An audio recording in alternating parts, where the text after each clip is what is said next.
My beautiful viewers, how are you? I am so good. I have helped a few of the ladies and I forgot to download the video for today's show. Oh, let me take a breather.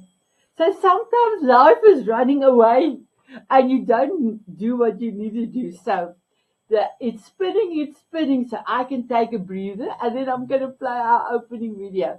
Here I go.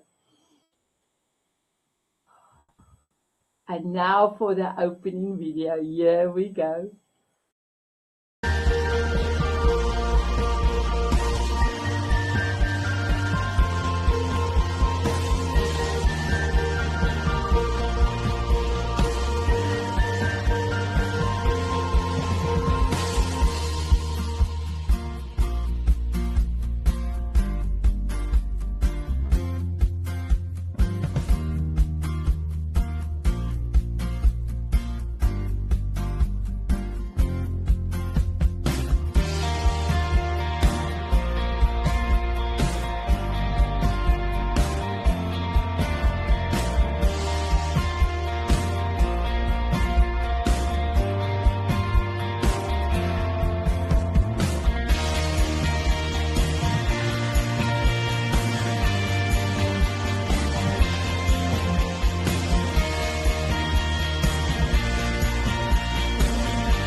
So my beautiful ones, I took a breather and now it's ready. Our show is called The Power of Endurance.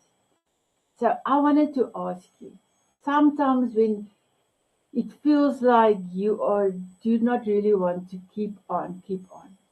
I had a message yesterday and I spent a few, I want to say minutes, but it was an hour or two with somebody that life felt too much to bear. It was just too much. And although I cannot put myself into her shoes, I don't know, I cannot imagine. I can be there for her to hear her. I can listen and I can pray with her. So my quote for today, endurance is not about pretending life is easy. It's about finding courage to keep moving forward when life becomes hard. I've got amazing guests here today. Truly amazing. And I am excited because all of these amazing ladies are from Australia. And we're going to talk about growth and expansion, ultimately endurance. When do you get your strength to keep on, keep on? Are you ready to be switched into studio? So in swish in my beautiful ladies, Elaine, here you go. 1, 2, 3, swish. Thank you, my beautiful one. Sylvie, here you come. Swish. Thank you, Sylvie. And my beautiful Susie, here you come. Swish. Oh, wow. Oh, wow. What a wonderful morning this morning is. I was looking forward to our recording today. I was talking to this beautiful lady yesterday, and I could not wait for our show today because I knew already some of the difficult questions that I am going to ask you will help her, and not only her, my beautiful viewers. If there's a golden nugget or anything that one of these amazing ladies' wisdom gonna be touching your heart, you are welcome to put on your sunglasses, and then you are so welcome to connect with all my ladies. Please go down below in the show notes. All of these amazing ladies' connect details is there. You will be able to connect with all of them. So, my beautiful Elaine, can you introduce yourself? Tell us where you're from and tell us what endurement means for you. Sure. Hi, Sanet. Hi, everybody. My name is Elaine Gentles, and I'm from Australia, as Sanet has said. Endurance means to me having faith and trust in yourself to know that even if the way forward isn't clear, when you take that moment to tap into your heart and trust your inner knowing, you will always be guided to the next best step for you. And that might be a person, it might be a place, it might be a book, it might be a show, it might be something quite random. But oftentimes, when we feel alone in those most difficult moments, the wisdom really is right in the next moment. And so keep going, keep I believing in love yourself. I love that. Thank you. That was one of my experience as well. Sometimes if you don't know up or down or left or right, you can just center your heart, take a breather, and then the answer will come. Thank you, my Yes. beautiful Elaine. My beautiful Sylvie, please introduce yourself and tell us what endurement means for you. Well, hi everyone. I'm Sylvia. I'm an intuitive heart connector. I capture the world through the lens of my camera. I used to be a teacher. I've done a whole lot of other jobs. I've worn lots of different hats. Been a travel writer, an anti-bullying expert, and I'm a resilient person, and I really enjoy photography and use that as a form of therapy. And Sanet, you've asked me what endurance means to me. Well, endurance can be twofold, really. There are two ways of looking at it. It's the generalistic never giving up, staying strong, and not asking for help and trying to fix things on your own. But if you look deeper than that, it's like setting boundaries for yourself around others. Uh, Grief management, taking some rest, and especially if you've had trauma in your life, and being vulnerable and asking for help too. I don't know if that's Wow. Elaine. Sorry. Wow, Sylvie, you got two pair of sunglasses twice, and the one was exactly when you mentioned how what are you doing to inspire so many people in the world, and then yes, my beautiful ones. Sometimes it's difficult to ask for, and you're not really asking for help. You just ask somebody to be there or something to be there so that you can get more clarity. You know exactly what you need to do. So I love that. So my beautiful Susie with your beautiful hat, please introduce yourself and tell us what endurance means for you. Hi, I'm Susie Chill. I'm also called the Heart Whisperer. I live in a beautiful place, which I have just moved to, so it's all very new for me, called Emerald Beach in New South Wales in Australia. Well, how did I get the Heart Whisperer? I started painting hearts to heal after I had a near-death experience. And I turned those hearts into a oracle or an inspirational deck of cards that were called at one point by some of my entrepreneurial friends the Entrepreneur's Toolkit, something people should use every day. And what they do is they help people learn to love themselves. I'm also a speaker. I'm writing a book called A Beautiful Death, and I have a book called Emerging Meditation on the Emotions of Change. And at the moment, also, I've done a lot of my own self-healing over the years, and I work with frequency healing, which is helping more people change lives. Wow. Well, So Susie, you That's got me. three. Wow. You've Yeah, got three, I've got what? you've got three pair of sunglasses already. I'm so sorry. There's a little bit of a lag, so I'm so sorry. You are welcome to continue. I thought you were finished. You are welcome to continue. No, you wanted to know. So what was it? Endurance. Endurance, yes. Endurance. Well, I believe endurance starts when we're able to have more endurance when we love ourselves unconditionally. Mm. And that takes work. And a lot of people, I've discovered, are not quite prepared to do it. So their endurance can be tested a little bit more. But once you've got those, I suppose it's the self-love and it's the boundaries, and you really know who you are.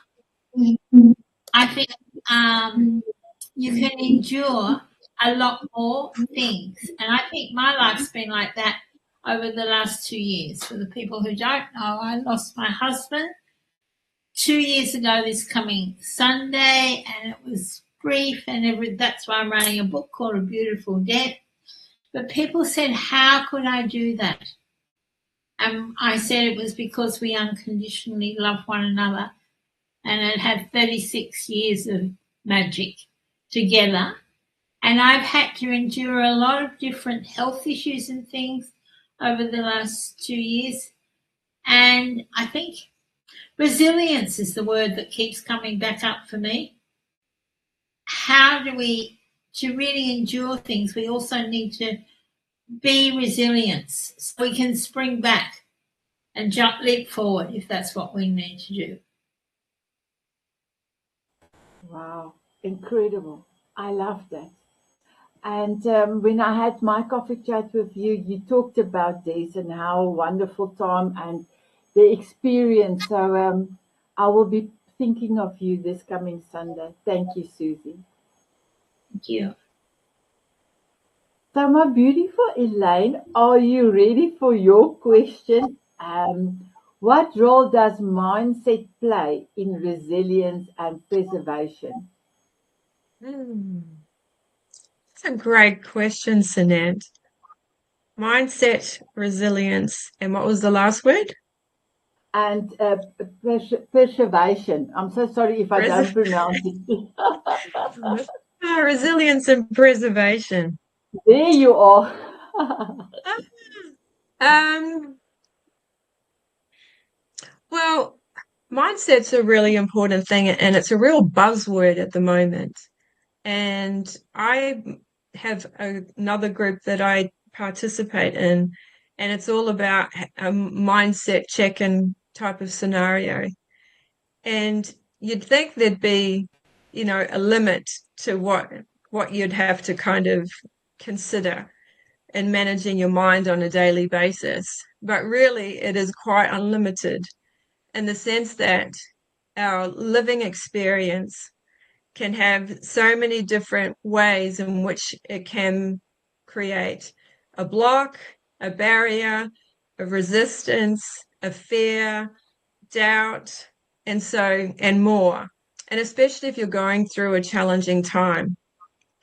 And if that part of your mind is noisier than your heart, then it can be really difficult to have resilience and in the face of that um, mental chatter.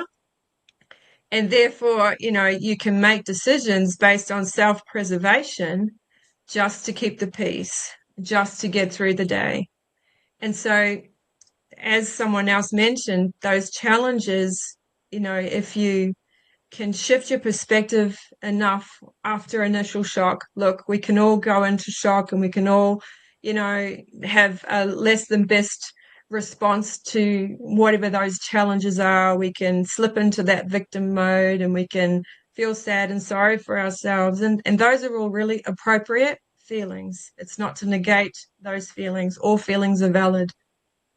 But what's important about shifting a mindset is if someone makes the choice to want to do that, then they're acknowledging their situation They're acknowledging they don't like how they feel. They're acknowledging they don't like what the experience is. But they're also saying, I can't stay there.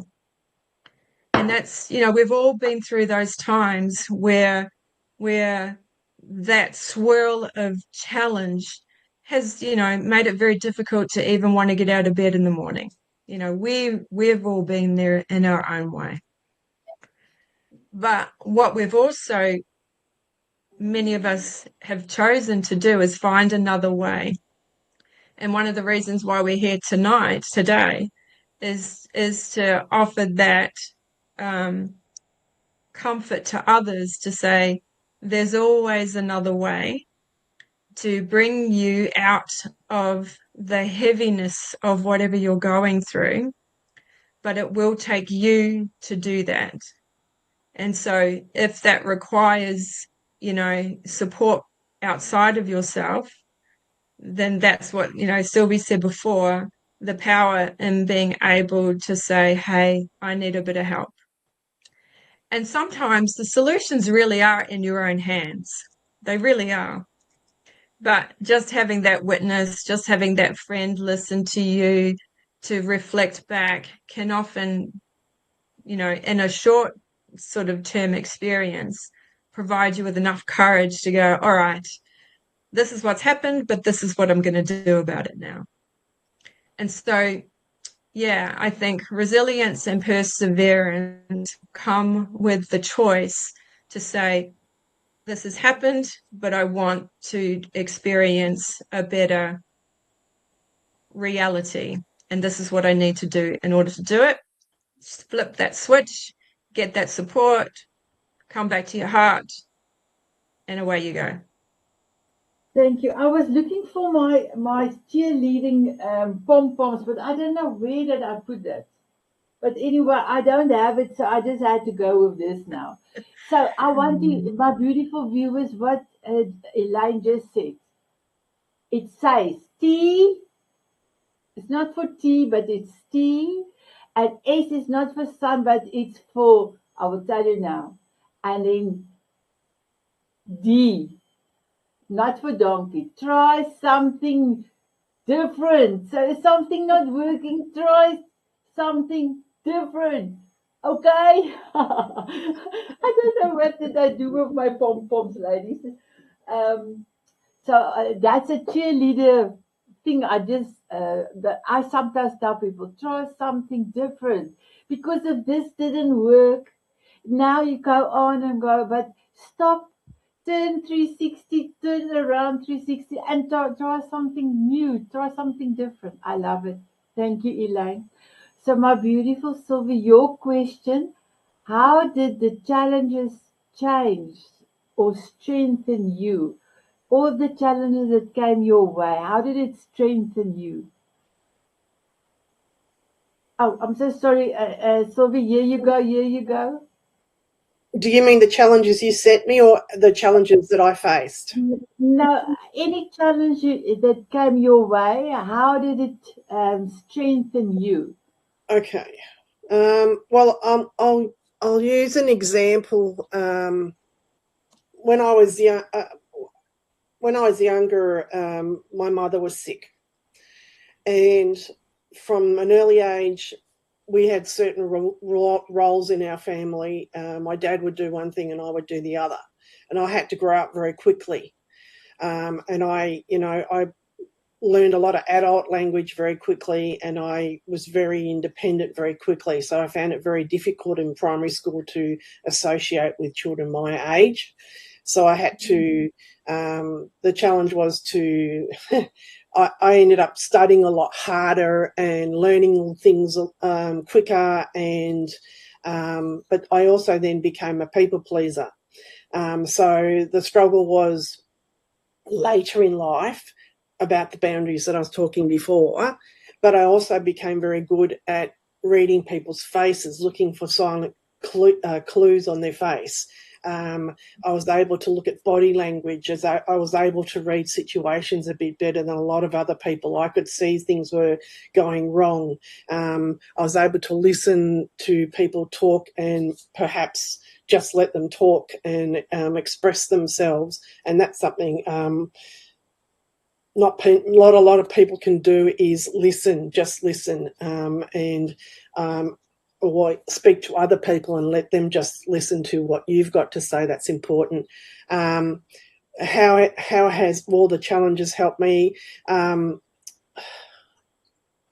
think just something simple as, for example, if I notice that in someone else, I will send them something. So, for example, if it's on the phone, I might send them an emoji, or just send them a virtual hug, or ring them up and go, "Hey, how you doing? I'm just checking in to say hi. How are you feeling today?" Or just say, "Hey, did you know did you look outside your window? There's a rainbow out there today. Quick, go and have a look." Just try and lift their spirits or something like that. Or I might send them a joke, something just to lift someone's spirits. It might be a fart joke, for example. A lot of my friends find silly humour very funny, and we're in our 50s, so go figure. But anyway, and then, it stops you, and you change the way you speak, you change the processes in your mind, you stop self-sabotaging, you try not to go through those same paths again and say, "Oh, did I say something wrong? Oh, do they think I'm lying? Oh, did I say the right thing?" So you learn to adjust to situations and not always make yourself into the victim and end up being the survivor. So it's really important to change your language and stop negative thoughts and start thinking positive so that you can move forward. I hope that helps. Wow. I had to go and collect the big glasses for you. I can't see them. I've lost, my screen's gone really huge, so all I can see is a small part of everybody. So, Oh, I'm so sorry. I don't know what's happening there on your side, but thank you for that beautiful comment. So, my beautiful Susie, as you are going to go into a celebration of your life for this, maybe you can help this question for a few people that is also going to going through a grief time, a hard time with their loved one. So may I ask the following question?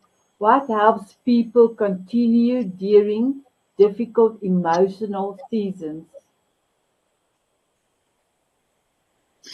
Right. What helps people in difficult emotional seasons? Friendship, support. I don't have children and I don't have an extended family, but I have extended families that I've been staying with on and off for the last 18 months till I've settled down. That's really important. And asking for help, because it's very easy, and particularly as I have just found, this is the first time in 36, 37 years I'm living by myself.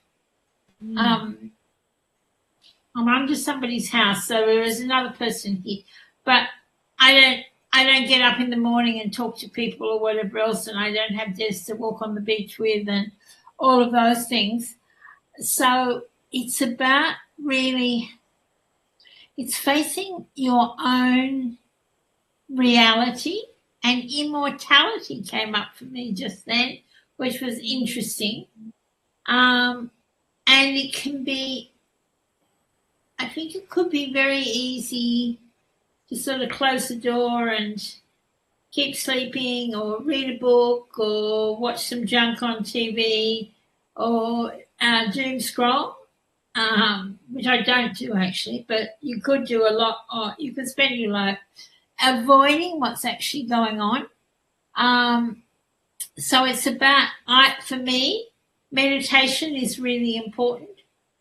I think journaling is really important. And there's something that I think is so powerful that a lot of us just, it's natural, but a lot of people are not grateful. So it's to be really grateful for the life you have. I mean, that's easy for me because I've had 2 near-death experiences. So I know I'm here for a reason. But it's about being really grateful and going back through, I don't know. For me, it's easy because I had my soulmate for 30 odd years. Yeah, we had some different. We were very different people, but we did nearly everything together. But just to go back and over memories, I think that really helps. Because somebody said to me, "How can you cope with your Facebook memories?" And this next week will be not as easy, but it makes me remember how special. Jess always thought I was really special, and he always made me feel very special. He acknowledged my power, and yeah, but to be grateful, to wake up with gratitude. And I was just thinking, I was talking in the hospital in the emergency ward the other day about having what people really want is inner peace. How do we get to inner peace? And the guy who had 3 kids and a wife was sitting next to me and said, "I'm sorry to be listening in on your conversation, but how do you get to inner peace?" So that came about a whole discussion about getting to inner peace, about being positive. And I think that's, I think being positive, one of my cards says, wake up with joy and happiness. It's a choice. And I think that's the word I was looking for, choice. We all have a choice. But I come across people because even when Des was in a hospice for 3 weeks, and everybody said, "You're always still bright and cheery." And I said, "Well, Des knew he was going. We talked about it all. What's the point of me getting up in the morning and being gloomy?" Really gloomy. Whereas, even when I'm tired and things, I get up, I'm really positive. I haven't got a clue half the time what's going on in the world, but Des always said I lived in a bubble. But for me, I can really focus on being positive. And when I had my last near-death experience, when my kidneys failed, an old friend of mine said to me, "Well, Susie, if anybody's going to come through this, it'll be you. You're the most positive person I know." And that really pisses some people off. Because some people don't think you can be positive. And I say it's a choice. And we all have a choice. And we have a choice about how we deal with grief and things as well. And I've obviously got to get myself some sunglasses. I was somewhere the other day, I go to something called Fluoro Friday for mental health. And they had all these amazing sunglasses. And I've got to go to one of those cheap shops and buy some sunglasses. Thank you so much, Susie. That was so beautiful. And yes, I truly believe happiness is a choice. Joy is a choice. And I truly believe you can have pockets of happiness, of joy every day. Yeah, You absolutely. just need to make it a minute or two dancing or do anything that's fun. I must just tell you today, my husband made me, we call it a jaffle here in South Africa. So he put bacon and egg and cheese in, and then the sandwiches was quite, and I tried to, and it came out, it split at the end, and it fell on my plate and on my computer. And I cannot tell you, I laughed so much. It was so funny.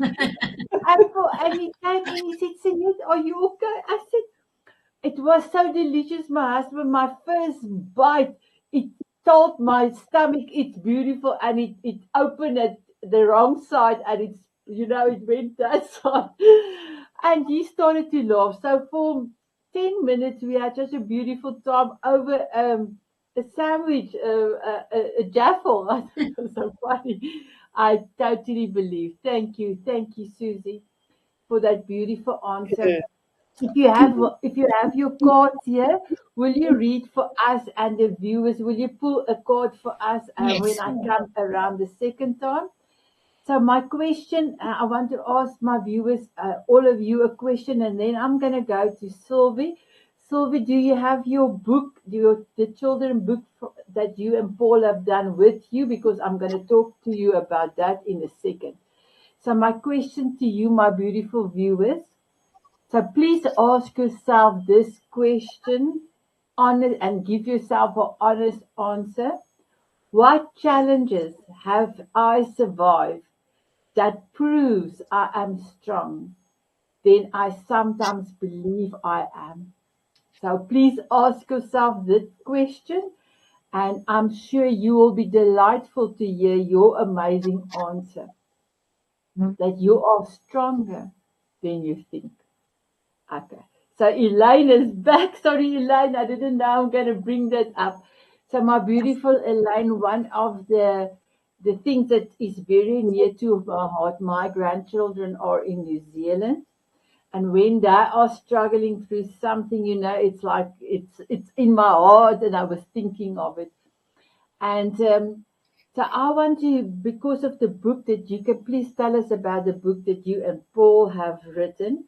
I will also give you in Elaine's detail the link to go and buy the book that Elaine and Paul has done. How difficult it is for children not to ask for help. And your book that you have done with Paul is truly amazing.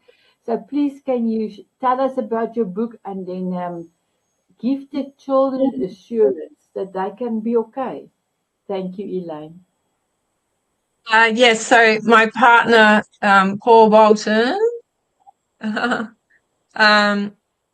we put this book together. He spent 5 years writing it, and it was my job to compile it and to work with some great people to help us put it into a proper book.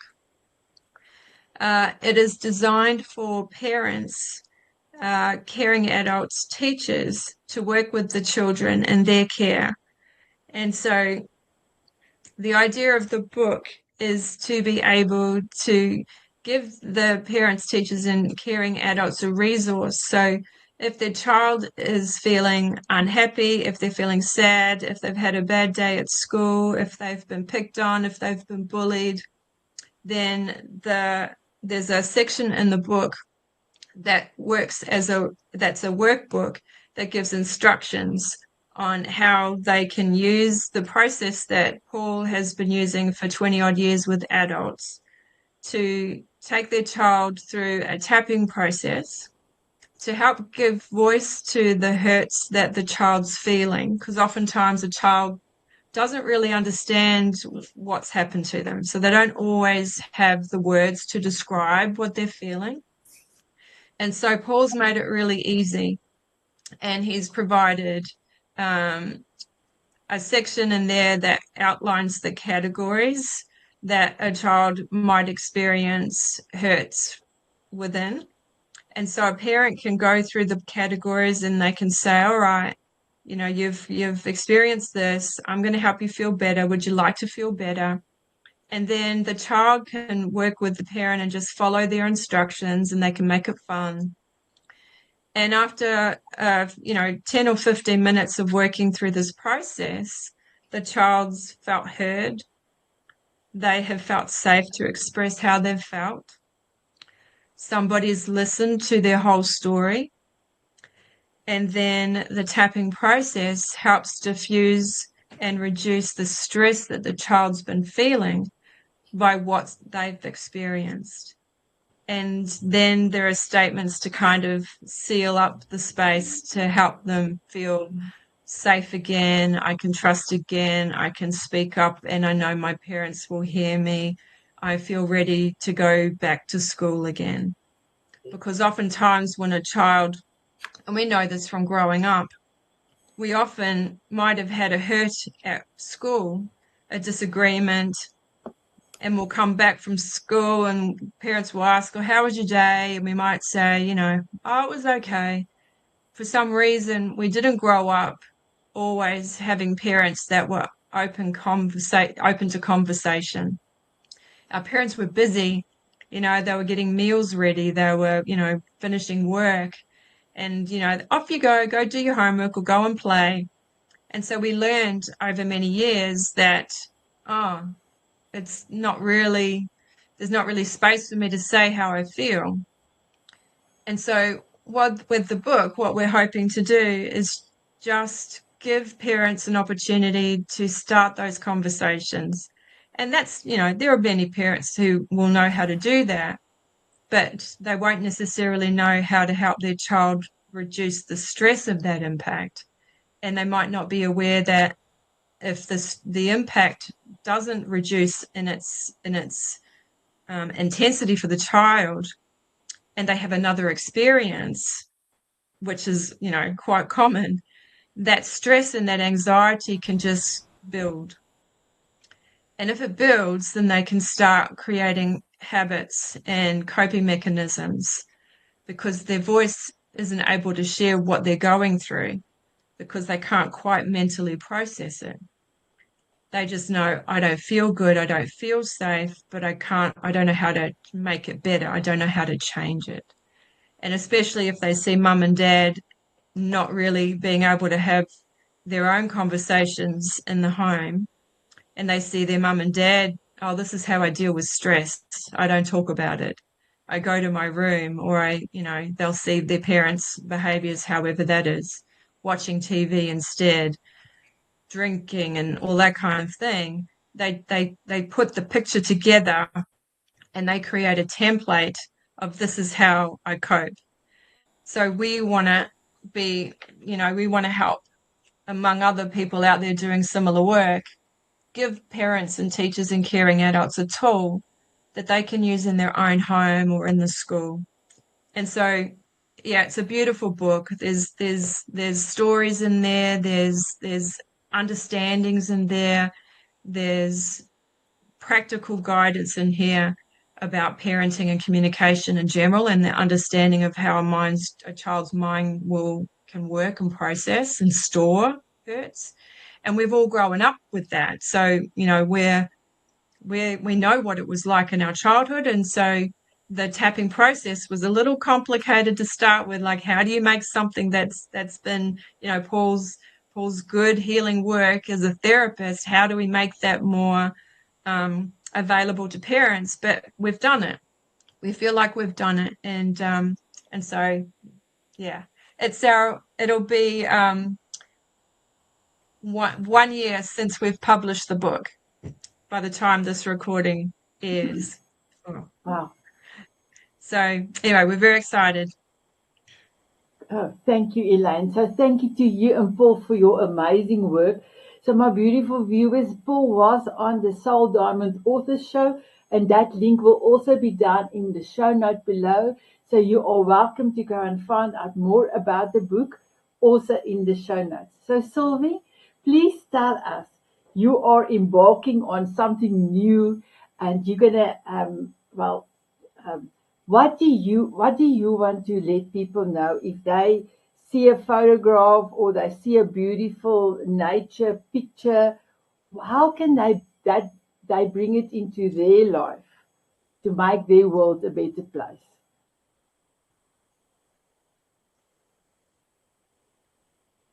My mute button.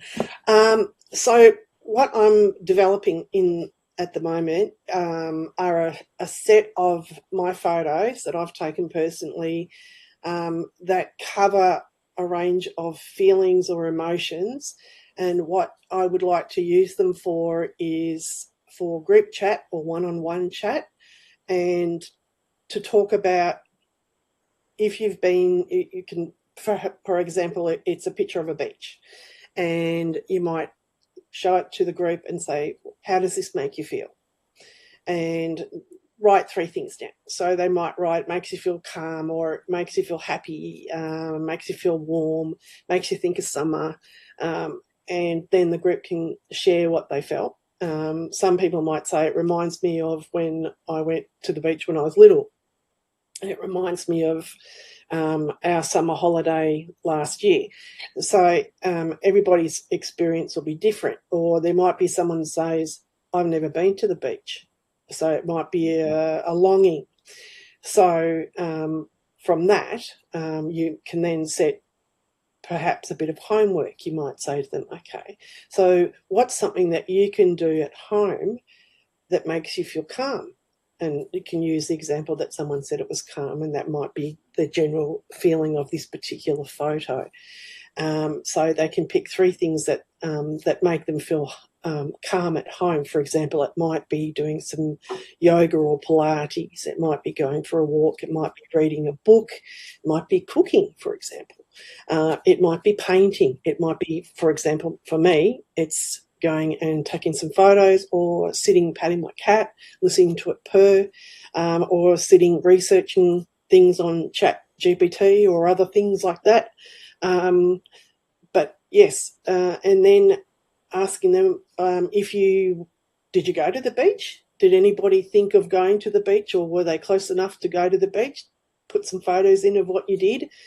And then the week after, present them with another photo.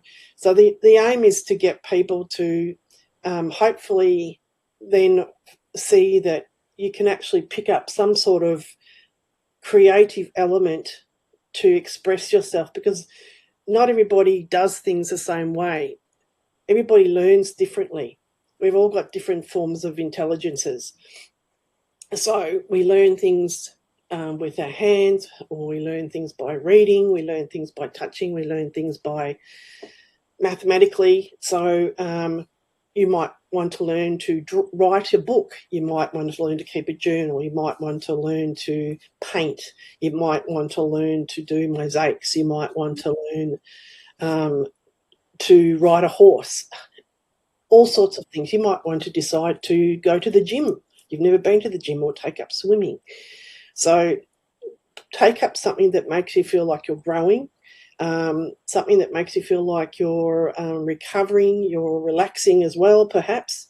But these photos are trying to help people get in touch with themselves, with their feelings, and that's going to be on my website and on Facebook. It's on Facebook, so if you look up my name, and it's connected to my Facebook page at this stage.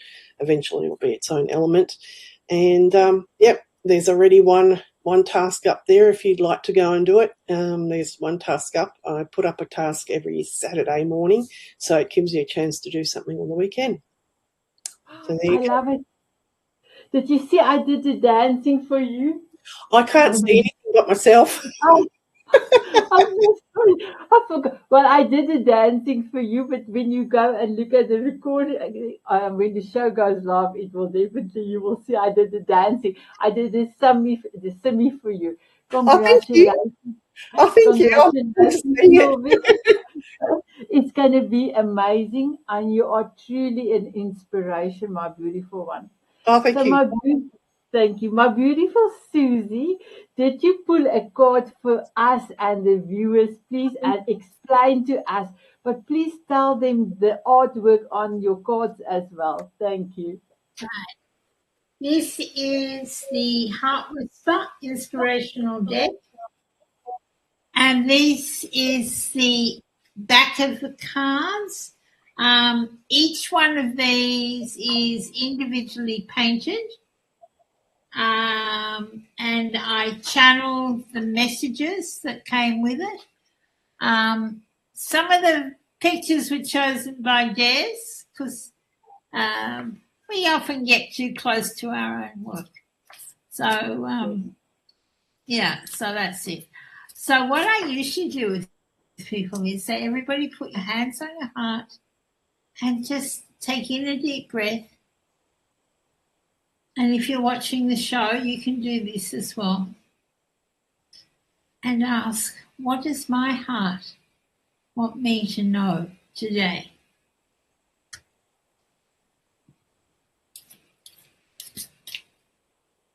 And while I'm shuffling, sometimes I get messages that come through, and sometimes I just get an idea of when to stop shuffling and whether I'm actually going to feel the card from the top, the middle, or the bottom. And today it said the middle, so let's see what the card from the middle is. Oh, abundance. Ah! The abundance card. When you release all thoughts of lack, of not being enough, abundance flows. It's one of the brightest cards in the deck as well. And I know who owns the card. Like, I know who bought the original painting because I've sold most of the paintings as well. Wow.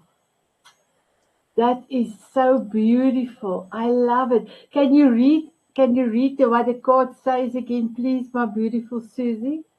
Yes, this card says when you release all thoughts of lack, of not being enough, abundance flows. Because so often we block our own abundance by the words that we tell ourselves. I can't afford it. I can't, somebody invites you to go somewhere. No, it's too expensive. All of that can block our abundance. It can block our health abundance, our wealth abundance, everything. So it's so important. And the other one that I always say is abundance sits on the wings of gratitude. That's what the gratitude card says. Yeah, so abundance, because when we are grateful, we allow abundance to flow in. But oh, they are amazing. Yeah, so when we are grateful, we actually allow the abundance to flow. Gratitude, this is the gratitude card. Gratitude flows from your loving heart and opens the doors to abundance. Wow. So they sort of go hand in hand.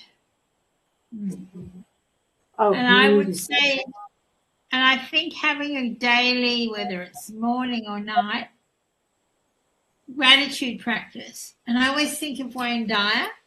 When Wayne Dyer, apparently when he used to get up in the morning, he put his feet on the floor and say, thank you, thank you, thank you. And often I think we forget to say, well, yeah, I think we've got a society of younger people who could do with a lot more gratitude in their lives. Wow. Susie, that was exquisite. Yeah. Thank you, thank you, thank you. So my beautiful one, are you ready for your golden nuggets? Mm-hmm. Okay. Yes. So Elaine, you can give us that long one that you have given. I have a little bit more time. So Elaine, will you please share your golden nugget with us? Yes, Sanet. So my little golden nugget got a little shorter. Okay. So it now says, make peace with your past by choosing healing, love, and acceptance. Ooh, that's amazing. Are you ready for paparazzi? Here we go. Wow, wow, wow. Thank you, Elaine. So my beautiful Sylvie, I know you cannot see us, but are you ready for your golden nugget, please? I am. You are the creator of your canvas. Do something that makes you get the feels. Ooh, I love it. Are you ready for paparazzi? Yes. Go, my girl. Go, my girl. Wow, I love that. My beautiful Susie, what is your golden nugget? I've got lots of them. I haven't really thought of one. I'll just see what pops out. When you fully love and appreciate yourself, you can truly shine your light and you make a true difference to the world. Remember, you are magical. Wow, are you ready for paparazzi? Here we go. Wow. Elaine, you can ask me a question, my girl. Ooh. Sanet, what is Yes. your golden nugget? Are you Oh, ready for paparazzi? thank you for asking, my beautiful Elaine. My golden nugget, if your why is big enough, you can do anything. You can do everything. And yes, Elaine, I am almost ready for paparazzi. Just give me 1 second.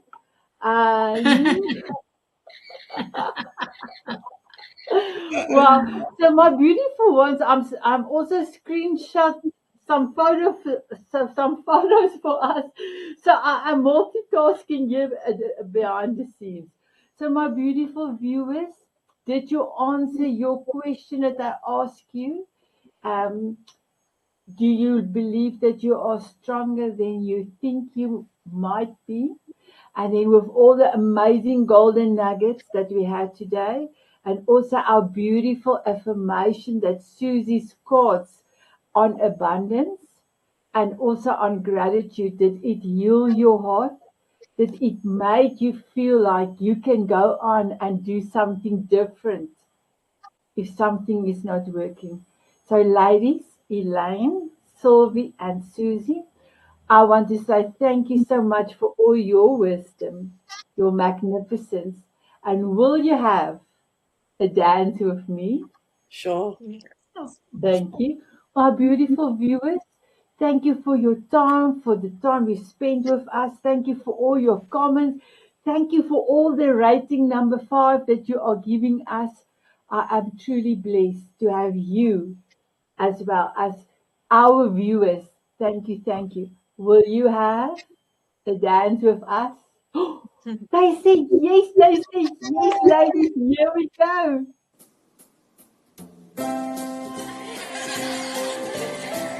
Woohoo!